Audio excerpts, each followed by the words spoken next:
தினம் ஒரு தியானம். உலகத்திலே வந்து எந்த மனுஷனையும் பிரகாசிப்பிக்கிற ஒளியே அந்த மெய்யான ஒளி.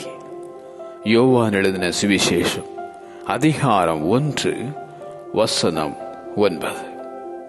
ஆதியிலே வார்த்தை இருந்தது, அந்த வார்த்தை தேவனிடத்தில் இருந்தது, அந்த வார்த்தை தேவனாயிருந்தது, அவர் ஆதியிலே தேவனோடு இருந்தார். சகலமும் அவர் மூலமாய் உண்டாயிற்று. உண்டானதொன்றும் அவராலே அல்லாமல் உண்டாகவில்லை. அவருக்குள் ஜீவன் இருந்தது, அந்த ஜீவன் மனுஷருக்கு ஒளியாயிருந்தது.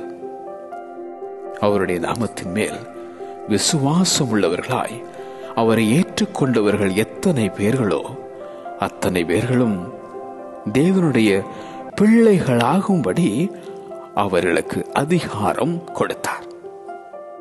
உலகத்திற்கு ஒளியாக வந்த அந்த உன்னத தேவன், உலகத்தை ரட்சிக்க வந்த அந்த இரட்சகர் இயேசு, உன் வாழ்வின் இருள் அகல அந்த இயேசுவையே நீ அண்டி வா. உலகத்திலே வந்து எந்த மனுஷனையும் பிரகாசிப்பிக்கிற ஒளியே அந்த மெய்யான ஒளி. உலகத்திலே வந்து எந்த மனுஷனையும் பிரகாசிப்பிக்கிற ஒளியே அந்த மெய்யான ஒளி. ஆமென்.